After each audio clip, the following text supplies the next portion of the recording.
Second ക്വസ്റ്റ്യനിലേക്കാണ് നമ്മൾ കിടക്കുന്നത്. Question number 2. അത് ക്വസ്റ്റ്യൻ വായിച്ചു കഴിഞ്ഞാൽ നമുക്ക് പറയാൻ പറ്റും. Alpha and beta are the Roots of the equation px² + qx - r = 0. p 0 അല്ല. p 0 അല്ലാതിരിക്കുമ്പോഴേ അതൊരു ക്വാഡ്രാറ്റിക് ഇക്വേഷൻ ആയി എടുക്കാൻ പറ്റുള്ളൂ. pqr be the consecutive terms of a non-constant gp and 1/α + 1/β = 3/4. അങ്ങനെയാണെങ്കിൽ the value of alpha minus beta the whole square. അപ്പോൾ നമുക്ക് ഈ problem ഏത് ചാപ്റ്ററിൽ നിന്ന് വന്നു എന്ന് ചോദിച്ചു കഴിഞ്ഞാൽ ക്വാഡ്രാറ്റിക് ഇക്വേഷന്റെ കൺസെപ്റ്റ് അറിഞ്ഞിരിക്കണം. അതുപോലെ തന്നെ ജി പിയുടെ കൺസെപ്റ്റ് അറിഞ്ഞിരിക്കണം. പിന്നെ ഈ എക്സ്പ്രഷനും ഇതും കൂടി കണക്ട് ചെയ്യുന്ന ആൾജിബ്രിക് റിസൾട്ടും നമ്മൾ അറിഞ്ഞിരിക്കണം. ഇത്ര അറിഞ്ഞാൽ ഈ പ്രോബ്ലം ചെയ്യാം. കുറച്ചുകൂടി വ്യക്തമായി പറഞ്ഞാൽ നമുക്ക് ഈ alpha minus beta whole square ആണ് കണ്ടെത്തേണ്ടത്. Alpha minus beta whole square നമുക്ക് വേണമെങ്കിൽ alpha plus beta the whole square minus 4 alpha beta എന്നുള്ളത് ഒരു ഹൈസ്കൂൾ ഐഡന്റിറ്റിയാണ്. Alpha minus beta whole square is equal to alpha plus beta whole square minus 4 alpha beta. അപ്പൊ alpha plus ബീറ്റയും alpha ബീറ്റയും നമുക്കറിയണം. Alpha plus beta എന്ന് പറഞ്ഞാൽ minus alpha plus beta എന്ന് പറഞ്ഞാൽ മൈനസ് q/p. അത് ക്വാഡ്രാറ്റിക് ഇക്വേഷൻ നോളജ് ആണ്. ആൽഫ ബീറ്റ എന്ന് പറയുന്നത് മൈനസ് r/p. ഇത് രണ്ടും ക്വാഡ്രാറ്റിക് ഇക്വേഷനിൽ നിന്ന് വരുന്ന ഇൻഫർമേഷൻ ആണ് അല്ലേ. Sum of the roots equal to negative of coefficient of x by coefficient of x square. അതാണ് മൈനസ് q/p. അതുപോലെ constant term divided by coefficient of x square. ഇവിടെ കോൺസ്റ്റന്റ് ടേം മൈനസ് r ആണ്, coefficient of x square p ആണ്. അതുകൊണ്ടാണ് അത് minus r/p വന്നത്. എങ്കിൽ നമുക്ക് നേരെ കൊടുക്കാലോ ആൽഫ. പക്ഷെ കൊടുത്തിട്ട് എന്താ കാര്യം? അപ്പൊ നമുക്ക് വേണമെങ്കിൽ എന്ത് പറയാം? Alpha minus beta whole square ഇവിടെ നിന്ന് നമുക്ക് എന്ത് പറയാം? q²/p² അല്ലേ, മൈനസ് എന്നുള്ളത് 4r/p എന്നായിട്ട് എഴുതാം. അപ്പൊ q²/p² plus 4r/p,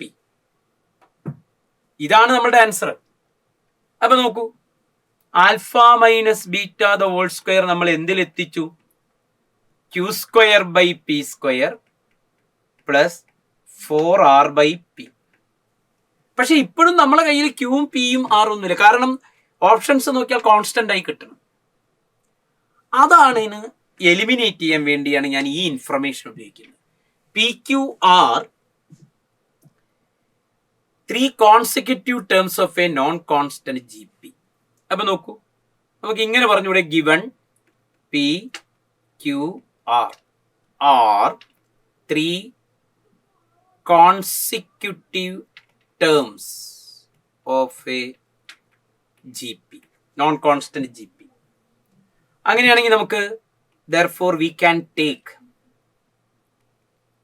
consecutive term ആയ P = A, Q = AR, R = AR². അങ്ങനെയാണല്ലോ 3 consecutive terms of a GP എടുക്കുന്നത്. പക്ഷെ ചില സന്ദർഭങ്ങളിൽ നിങ്ങൾ A/R AR എടുക്കുന്നുണ്ട്. അത് എന്തിനായിരിക്കും എന്ന് വെച്ചാൽ product of the terms connect ചെയ്തുകൊണ്ടുള്ള ഇൻഫർമേഷൻ ഉണ്ടെങ്കിൽ അപ്പോഴാണ് നമുക്കത് A/R AR എടുക്കുമ്പോൾ പ്രോഡക്റ്റ് ചെയ്യുമ്പോൾ R ക്യാൻസൽ ചെയ്ത് എയുടെ A³ നിന്ന് A കിട്ടുന്നത്. ഇവിടെ അങ്ങനെയുള്ളൊരു സമീപനത്തിന്റെ ആവശ്യമില്ല. തുടർച്ചയായ 3 ടേംസ് അതേ അർത്ഥമാക്കുന്നുള്ളൂ. മാത്രമല്ല, ഇങ്ങനെ കൊടുത്താൽ പോരെ. ഇങ്ങനെ കൊടുക്കുമ്പോൾ നമുക്ക് ഇതിനെ ഒന്ന് എലിമിനേറ്റ് ചെയ്യേണ്ടി വരും. കാരണം ഇവിടെ 2 അൺനോൺ ഉണ്ട്. അതിനെയാണ് ഒരു ഇൻഫർമേഷൻ. ഈ ഇൻഫർമേഷൻ ഞാൻ അവിടെ ഇനി ഉപയോഗിക്കാൻ പോവുകയാണ്. 1/α പ്ലസ് 1/β 3/4 ആണെങ്കിൽ alpha plus beta 4 × alpha plus beta = 3 alpha beta എന്ന് എഴുതാം. ആൽഫ പ്ലസ് ബീറ്റയ്ക്ക് നമുക്ക് എന്ത് കൊടുക്കാം? Minus q/p. അപ്പൊ 4 × -q/p is equal to 3 × -r/p. അപ്പൊ അതിനകത്ത് മൈനസ് കട്ട് ചെയ്ത് -1/p കട്ട് ചെയ്താൽ you can have 4q = 3r. മറ്റൊരു information. 4q equal to 3r എന്നാണ്. അപ്പൊ അത് ഉപയോഗിച്ച് നമുക്ക് 4ar ഈക്വൽ ടു, q എന്ന് പറഞ്ഞാൽ AR ആണ്, 4ar equal to 3ar square. AR square എന്ത് കട്ട് ചെയ്യാം? 6 കട്ട് ചെയ്താൽ r ഈക്വൽ ടു നമുക്ക് 4/3 എന്ന് കിട്ടും. ആറിന്റെ വാല്യൂ 4/3 എന്ന് കിട്ടും. അതാണ് വരുന്നത്. r equal to 4/3. എങ്കിൽ നമ്മളുടെ ഈ എക്സ്പ്രഷനകത്ത് alpha minus beta whole square ഇവിടെ ഓൾറെഡി കണ്ടുവച്ചിട്ടുണ്ട്. q² + p² + 4r/p. എന്തായിരിക്കും q² p² ഒന്ന് പറഞ്ഞു നോക്കൂ. ഈ അസംഷൻ പ്രകാരം, ഇതാ ഈ കണ്ടീഷൻ പ്രകാരം q² p², AR square, q² ആണ്, sorry, a² r² a². So what you get is r square plus 4 r/p.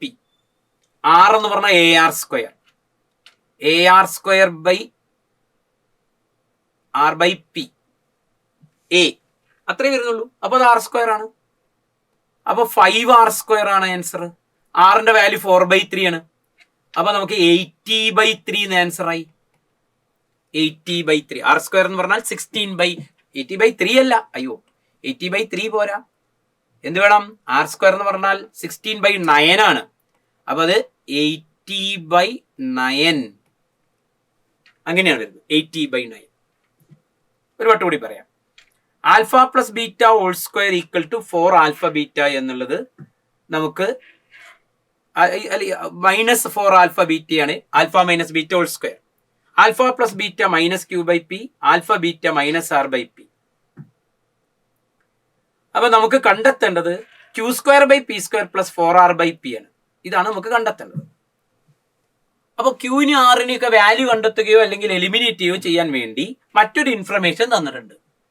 അത് തുടർച്ചയായി 3 കോൺസിക്യൂട്ടീവ് ടേംസ് ഓഫ് GP ആയിട്ട് എടുത്താൽ PA QAR RAR². അപ്പോൾ അവിടെ 2 അൺനോൺ, എയും ആറും നമുക്കറിയില്ല. അതിനു വേണ്ടിയാണ് നമ്മൾ ഏത് ഇൻഫർമേഷൻ ഉപയോഗിക്കുന്നത്? 1/α + 1/β 3/4 നിന്ന് നമ്മൾ r ഈക്വൽ ടു എന്ത് പ്രൂവ് ചെയ്യപ്പെട്ടു? 4q equal to 3r. ആ 4q ഈക്വൽ ടു 3r നിന്ന് ക്യൂനും ആറിനും നമ്മൾ വാല്യൂ കൊടുത്തപ്പോൾ ക്യാപിറ്റൽ ആറിന്റെ വാല്യൂ 4/3 കിട്ടി. അത് മതി നമുക്ക്. ക്യാപിറ്റൽ ആർ കിട്ടിയാൽ മതി, എയുടെ ആവശ്യം വരുന്നില്ല. കാരണം എന്താ വെച്ചാൽ ഈ റേഷ്യോ എടുക്കുമ്പോൾ, ഏത് റേഷ്യോ? q² p² r/p എടുക്കുമ്പോൾ എ ക്യാപിറ്റലെ ക്യാൻസൽ ചെയ്ത് പോകും, കെയും x². അങ്ങനെ നമുക്ക് 5r² എന്നാണ് അത് വരുന്നത്. 5r²ൽ r² പകരം 8 നമുക്ക് എന്ത് കൊടുക്കാം? 16/9 കൊടുത്താൽ 5 × 16/9 80/9 ഈസ് ദ ആൻസർ. അങ്ങനെയാണ് ഇതിന്റെ ആൻസർ. അപ്പൊ ഈ പ്രോബ്ലത്തിൽ ക്വാഡ്രാറ്റിക് ഇക്വേഷന്റെ കോൺസെപ്റ്റ് ഉപയോഗിക്കുന്നുണ്ട്, sum of the roots and product of roots ഉപയോഗിക്കുന്നുണ്ട്, GPയുടെ കോൺസിക്യൂട്ടീവ് 3 ടേംസ് എടുക്കുന്നതിന്റെ ഐഡിയ ഉപയോഗിക്കുന്നുണ്ട്, പിന്നെ സിമ്പിൾ ആൾജിബ്രയാണ് ഉപയോഗിക്കുക. അത് ഉപയോഗിച്ച് എലിമിനേറ്റ് ചെയ്ത് നമ്മൾ കണ്ടെത്തുന്നു. 80/9 എന്നാണ് ആൻസർ. ഇതാണ് ആൻസർ, 80/9. ഓപ്ഷൻ 1 ആണ് കറക്റ്റ് ആൻസർ. ഇതാണ് സെക്കൻഡ് ക്വസ്റ്റ്യന്റെ സൊല്യൂഷൻ.